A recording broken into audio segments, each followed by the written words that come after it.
6월 1일 이번 주 수요일에는 지방선거 및 국회의원 보궐선거가 있습니다. 중앙선거관리위원회에서 밝힌 바에 따르면 243명의 지방자치단체장과 3,860명의 지방의회 의원들을 뽑는다고 그럽니다. 지방선거에 총 7,531명의 입후보자들이 이렇게 지원을 해서 약 3대1 조금 넘는 그런 경쟁률을 보입니다. 나라를 위해서, 국민들을 위해서, 또 지방의회, 지방 자치단체에 속하는 시민들을 위해서 일하겠습니다 라는 그런 헌신자들이 많아서 얼마나 다행인지 모릅니다. 그럼에도 불구하고 우리는 그동안 이번 지방선거가 8번째인데 그동안 지방선거뿐만 아니라 많은 선거에서 속아왔습니다.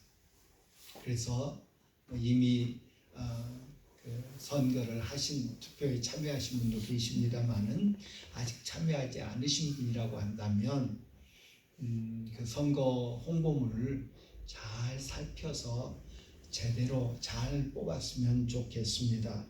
그도 그럴 것이 이 입후보자들 중에서 한 건 이상 전과가 있는 사람이 2,727명이랍니다.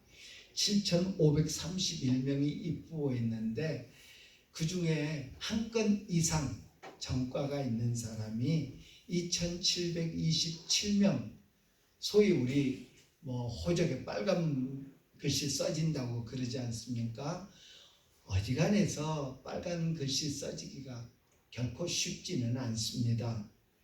그래서 전체의 36.2%가 전과자라고 그렇게 통계가 나와 있습니다. 그 사람들 중에 2,727명 중에 혼자 입후보해가지고 이미 당선이 확정된 사람이 148명이나 된답니다. 전과자임에도 불구하고 전과자라고 해서 다 나쁘게 이렇게 말하면 안 되겠습니다만은 아무튼 그렇습니다. 이런 후보들을 공천한 당들을 살펴보면 여당, 야당 토토리 키재기 똑같습니다. 전과 기록이 있는 후보자를 공천한 국민의힘은 35.4% 전체 공천자 중에 35.4%가 전과자고요. 민주당은 30.9%가 전과자고요. 정의당은 24.1%가 전과자라고 합니다. 거기서 거기죠. 심지어 전라북도 군산시장에 무소속으로 출마한 후보, 부산 진구 의원에 무소속으로 출마한 사람, 이 두 사람은 14건의 전과 기록이 있답니다. 군산시장에 출마한 사람은 사기, 횡령, 음주운전, 상표법 위반 등의 전과가 있고요. 부산진구 의원에 출마한 사람은 운전자 폭행, 재물손괴, 음주운전, 상해 등의 전과가 있답니다. 각각 14건, 둘이 합해서 14건이 아니라 각각 14건의 전과가 있는 사람들이라고 하네요. 옛날 어르신들은 참 지혜로웠습니다. 저는 어렸을 때 앉을 자리, 누울 자리 알아야 된다라는 말을 많이 들었습니다. 어른들로부터, 부모님들로부터 혹은 다른 어르신들로부터 앉을 자리, 누울 자리 구별해라 라는 말을 들었습니다. 우리나라 속담에 보면 누울 자리 보고 발 뻗으라 라는 속담도 있지요. 예, 내가 지금 여기 앉을 자리인가, 내가 여기서 지금 누워도 되는가 알라는 것이죠. 어떻게 그것을 알 수 있습니까? 내 분수를 알면 됩니다. 다 얘들이 앉아있는 곳에는 좀 다리 뻗고 있어도 됩니다. 그런데 어르신들이 앉아 계시는 곳에서는 다리 뻗고 편안하게 있으면 안 된다고 저는 어렸을 때 배웠습니다. 예, 나를 알고 내 주변 상황을 알면 그것을 구별할 수 있습니다.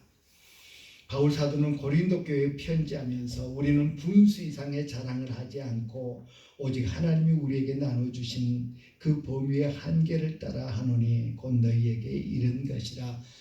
바울 사도는 고린도 교회 성도들에게 나를 포함해서 우리 전도팀은 분수대로 행했다. 너희들 앞에서 우리의 분수대로 행했다. 라고 그렇게 말하고 있습니다. 데살로니가 교회에 편지하면서는 이 일에 바울을 비롯한 사도들이 교회 지도자들이 명령한 것에 분수를 넘어서 형제를 해하지 말아라. 너희들 분수를 넘어서 형제들 해하지 말아라. 예수님은 말씀하셨습니다. 겸손에 대해서 말씀하시면서 어느 집에 초청되어서 가거든 잔치집 가거든 말석에 앉아라. 저 상석에 앉았다가 누군가 와가지고 좀 자리 비켜달라고 하면 창피하지 않냐. 차라리 말석에 앉았다가 주인이 오셔가지고 왜 말석에 앉았냐고 저 상석으로 자리를 옮기시라고 하면 괜찮은데 상석에 앉았다가 말석으로 쫓겨나면 그 창피한 일이니까 어디 초청받아 가거든 겸손하게 말석에 앉으라고 그렇게 말합니다. 예, 온갖 비리들을 저지르고 온갖 그 안 좋은 일들을 저지른 사람들이 이 지선에 지방선거에 출마해서 뭐를 대표하겠다고 하고 뭐를 봉사하겠다고 하는 것이 너무나 가증스럽습니다. 우리는 지금 살아가고 있습니다. 지금이라고 하는 시간을 살고 있습니다. 그러나 우리가 분명히 기대해야 할 것은 우리는 새 시대를 살고 있다는 것을 기억합시다. 어제의 나는 오늘을 만들고요. 오늘의 나를 만들고요. 오늘의 나는 내일의 나를 만들 것입니다. 어제가 없이 오늘이 있을 수 없고 오늘과 상관없는 내일이 있을 수가 없습니다. 따라서 누군가를 알기 위해서는 그의 과거도 알아야 됩니다. 그의 옛날도 알아야 됩니다. 그럴 때 그 사람이 오늘 어떤 사람인가를 알게 되고요. 오늘 그 사람이 어떤 삶의 방식으로 살아가느냐를 알면 그 사람의 내일이 점쳐집니다. 무당한 데 안 가도요. 이는 우리 그리스도인의 삶에도 마찬가지라고 할 것입니다. 성도로서 우리의 믿음의 대상이신 예수님을 살필 때도 예수님의 과거와 현재와 미래를 알아야 합니다. 예수님을 잘 알고 이해하기 위해서 우리는 예수님의 현재를 기록했던 복음서 마태, 마가, 누가, 요한 복음서를 잘 살필 뿐만 아니라 예수님의 그 과거, 예수님의 내 현재를 애언했던 말했던 구약 성경을 통해서도 예수님을 알아야 합니다. 또한 계시록 등 애언을 통해서도 예수님의 내일을 공부할 필요가 있습니다. 오늘 보면 시편 22편은 다윗의 시 인도자를 따라 부르는 노래라는 제목이 붙어 있습니다. 쉬운 성경은 좀 더 그것을 풀어서 제목을 붙입니다. 고통을 겪는 사람의 기도, 다윗의 시, 지휘자를 따라 새벽의 암사슴이라는 곡조에 맞춰 부르는 노래라고 번역되어 있습니다. 새벽의 암사슴이라는 곡조가 어떤 곡조인지 잘 모르겠습니다. 우리나라 국악에도 곡조가 있죠. 그 국악에서 아주 중요한 역할을 하는 장단의 역할을 하는 장구에는 새마치, 중중모리, 자진모리, 휘모리, 굿거리 등등의 장단, 그 외에도 참 많습니다. 제가 찾아보니까 많은 장단이 있어서 그 장단에 맞춰서 노래를 진행하는데, 유대인들도 이 시편의 노래를 부르면서 본인들의 독특한 그런 장단이 있었던 것 같습니다. 분명한 것은, 우리가 그 장단은 잘 모르지만 분명한 것은 이 시편 22편은 다윗 왕의 시편이다, 다윗 왕이 지은 시다라는 것입니다. 다윗 왕은 예수님보다 약 1000년 전에 살던 사람입니다. 예수님보다 1000년 앞에 세상에 살았던 그런 사람입니다. 다윗 왕이 어느 때에 그 시편 22편을 작사했는지, 그 시를 썼는지 잘 알려지지 않습니다. 분명한 것은 시편 22편을 통해 알 수 있는 것은 다윗이 이미 엄청난 고통을 당했었다. 시편 22편은 두 부분으로 나눌 수 있습니다. 1절부터 21절까지와 그리고 21절 이후의 모습입니다. 다윗은 그 시편 22편 전반부에서 고통 가운데 있는 자신을 외면하지 말고 구원해 달라고 하나님께 기도하는 그런 모습을 보입니다. 그리고 22절 이하에서는 기도에 응답하셔서 승리 주신 하나님을 찬양하고 있는 것을 볼 수 있습니다. 하나님의 영에 감동을 받은 다윗이 자신의 고백을 통해서 장차 오실 메시아의 그림자를 보여주는 그 메시아 언약 시에 해당하는 시가 이 시편 22편입니다.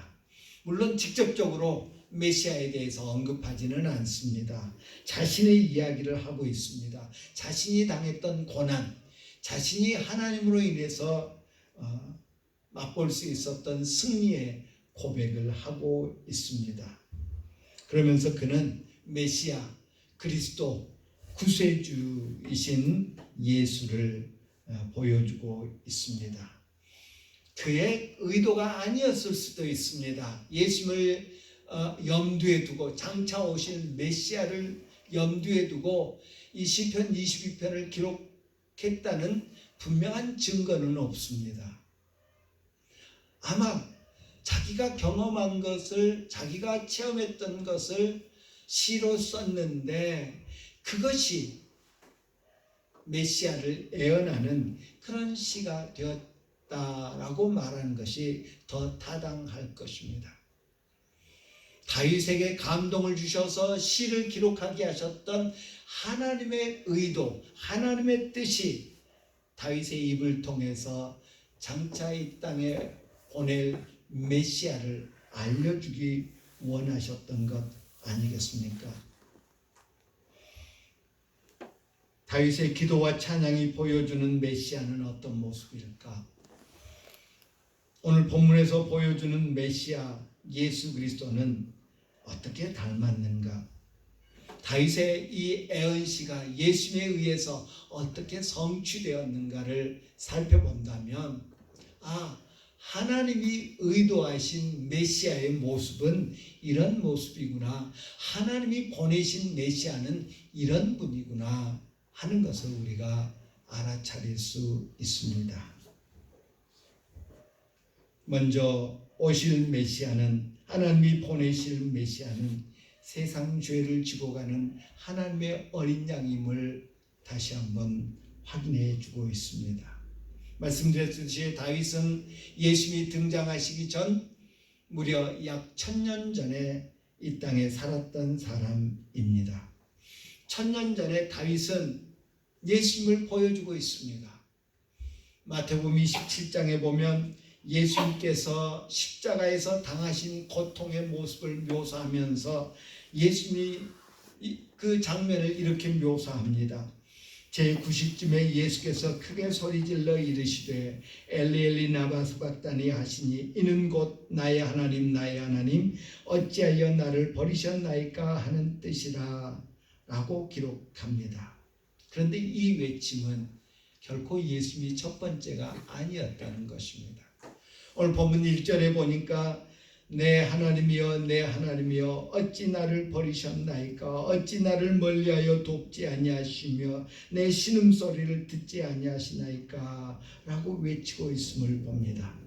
예수님께서 고통 중에 나의 하나님 어찌하여 나를 버리셨나이까 하는 라고 말한 그 말보다 무려 1000년 전에 다윗이 나의 하나님 어찌하여 나를 내 하나님이여 내 하나님이여 어찌 나를 버리셨나이까 하셨던 것입니다.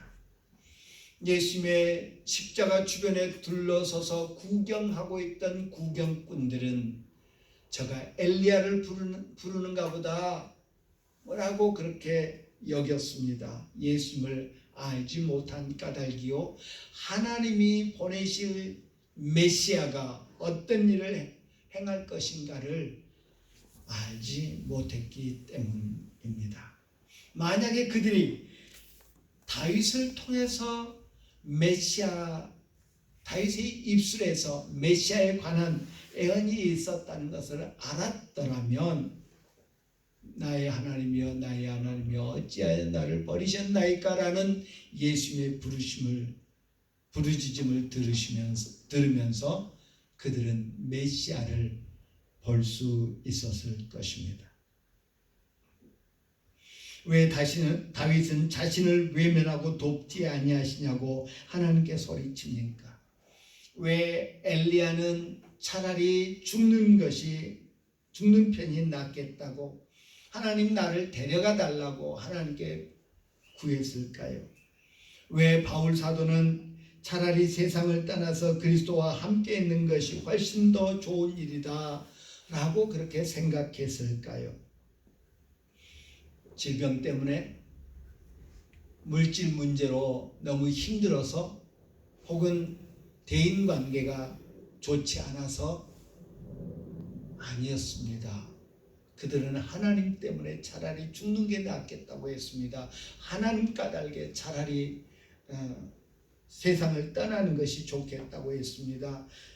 하나님 때문에 왜 하나님 외면하고 돕지 아니하시냐고 하나님께 하소연을 하고 있습니다. 그들의 공통점이 뭡니까? 그들이 힘들고 어려웠던 이유는 하나님께 있었습니다. 그들은 하나님께 전적으로 헌신하였기 때문이고 그들은 전적으로 맡긴 일에 최선을 다하였기 때문에 이런 힘듦을 경험하였던 것입니다. 예수님은 세례 요한은 예수님을 가리켜서 세상 죄를 지고 가는 하나님의 어린 양이라고 고백합니다. 세상 죄를 감당하셨기 때문에 하나님은 당신의 아들을 봐줄 수가 없었습니다. 허물과 죄로 죽었던 인생들을 살리시기 위해서 대신 죽기 때문에 예수님은 눈을 감을 수밖에 없었습니다. 따라서 하나님의 아들을 버리실 수밖에, 멀리하여 돕지 않으실 수밖에, 신음소리를 듣지 않으실 수밖에 없었던 것입니다. 시편 20편의 다윗의 고백은 장차 오실 메시아가 인류의 죄를 대속하는, 그래서 하나님 아버지께서 외면하실 수밖에 없는 그런 운명에 놓이게 될 것을 말씀해 주고 있습니다. 또한 다윗은 16절에서도 개들이 나를 에워쌌으며 악한 무리가 나를 둘러 내 수족을 찔렀나이다 라고 고백합니다. 성경을 아무리 찾아봐도 다윗의 수족이 찔린 그런 경우가 없더라고요. 수족 그러면 손과 발이죠. 다윗은 누군가에게 손이 찔리고 발이 찔린 적이 없습니다. 비유적 표현입니다.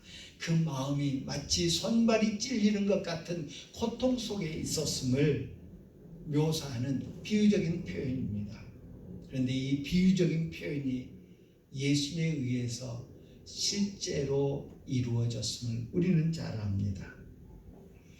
다윗, 예수님보다 1000년 전에 살았던 다윗 시대에는 십자가형이라는 형벌조차도 없었습니다.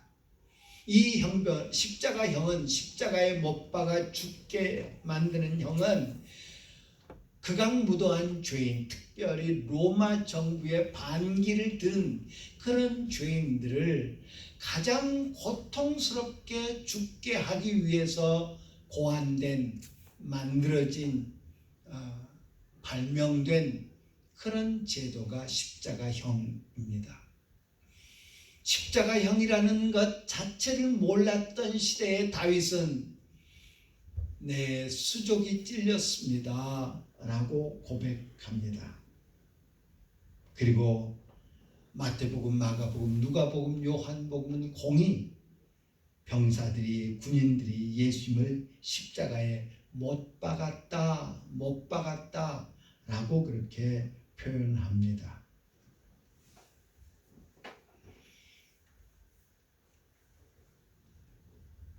그럼에도 불구하고 그런 고통 속에서 예수님은 어찌하여 나를 버리셨나이까 외칩니다. 어찌하여? 그 답은 뭡니까? 저와 여러분의 죄 때문에 우리를 살리려고 어린 양 되셔서 친히 그 고통을 감내하셨음을 우리가 성경을 통해서 발견합니다. 두 번째로 다윗이 외친 메시아는 조롱당하는 분이시다라는 것입니다. 오늘 본문 6절에서 8절은 이렇게 말합니다. 나는 벌레요 사람이 아니라 사람이 비방거리요 백성의 조롱거리니이다. 나를 보는 자는 다 나를 비웃으며 입술을 비축거리고 머리를 흔들며 말하되 그가 여호와께 의탁하였으니 구원하실 걸, 그를 기뻐하시니 건지실 걸 하나이다 라고 하였습니다. 다윗은 자기를 죽이려고 하던 사울 왕을 피해서 많은 고초를 당했습니다. 또 아들 압살롬을 피해서 예루살렘을 떠나면서 조롱거리가 되기도 했습니다. 다윗이 사울 왕을 피해서 구스 땅에, 가드 땅에 갑니다. 가드 왕 아기스에게 갑니다. 아기스의 신하들이 다윗을 알아봅니다. 저 사람 그 유대 지역에서 날리는 사람 아닙니까?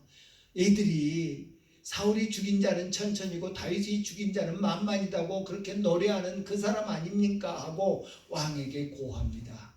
멀리서 그 소리를 엿들은 다윗은 그들 앞에서 그의 행동을 변하여 미친 채 하고 대문짝에 그적거리며 침을 수염에 흘렸다고 그렇게 묘사하고 있습니다. 정말 수치스러운 일입니다. 대문짝에 낙서를 그것도 다 큰 어른이 하고, 그리고 유대인들은 아주 수염을 귀하게 여기는데 그 수염에 질질 흘려서, 침을 흘려서 수염을 더럽게 하는 것, 그것을 본인 스스로 합니다. 그런가 하면 압살롬을 피해서 압살롬이 아들이 반역을 일으켜서 예루살렘으로 쳐들어올 때 예루살렘을 내주고 도망갑니다. 그때에 사울 왕의 그 친척이 다윗을 저 멀리서 따라다니면서 비웃고 조롱합니다. 이런 수치를 경험했던 다윗은 자신을 벌레요 비방거리요 조롱거리라고 말하고 있습니다. 예수님은 어떻습니까?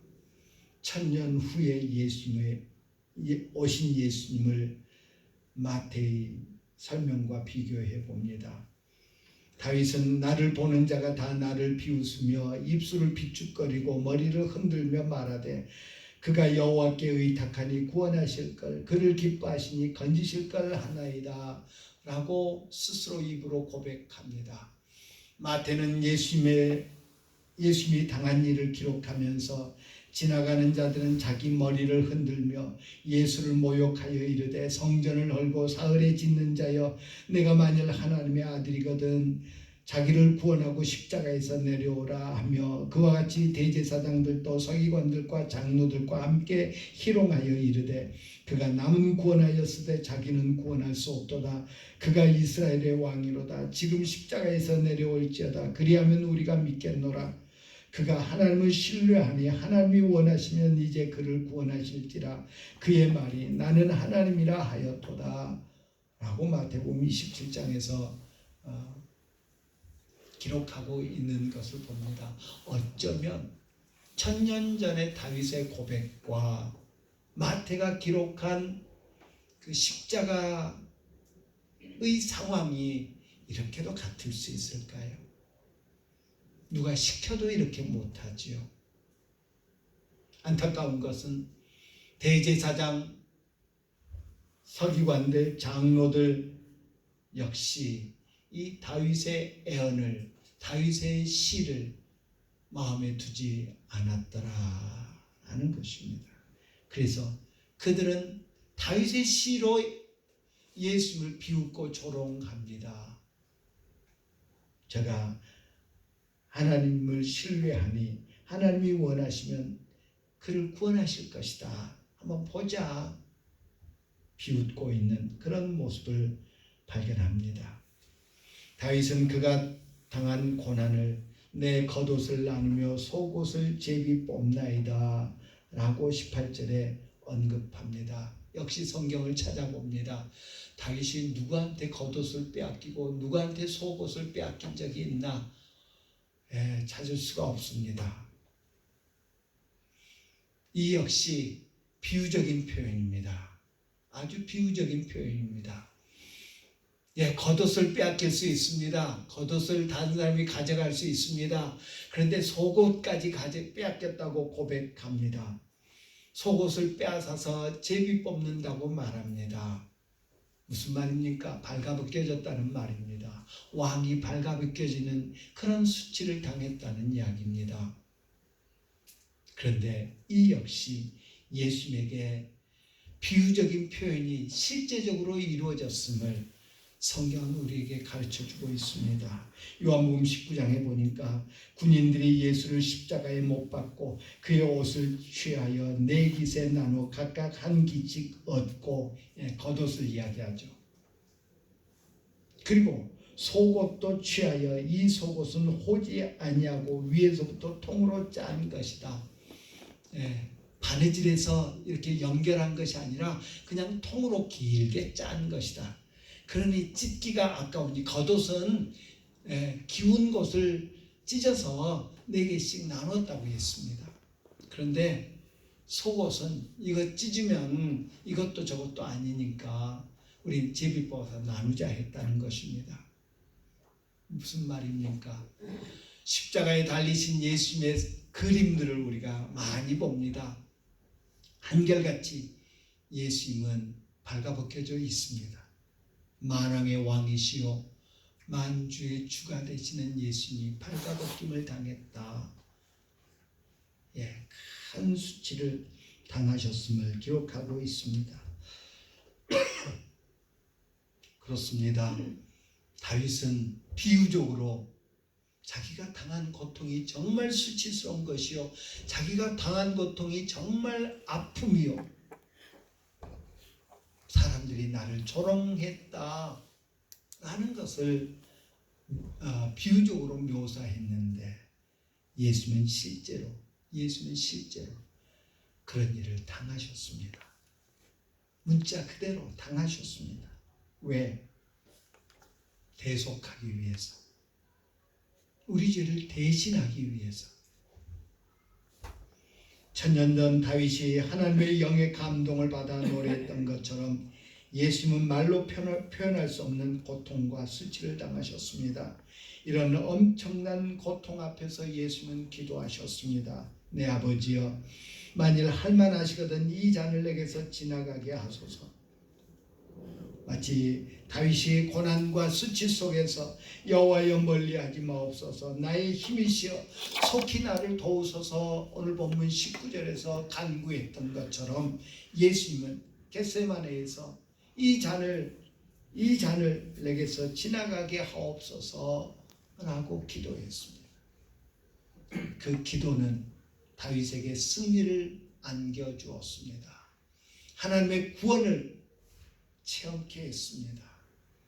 그래서 22절에 보면 내가 주의 이름을 형제에게 선포하고 회중 가운데서 주를 찬양하리다. 내가 공개적으로 하나님을 찬양하겠습니다.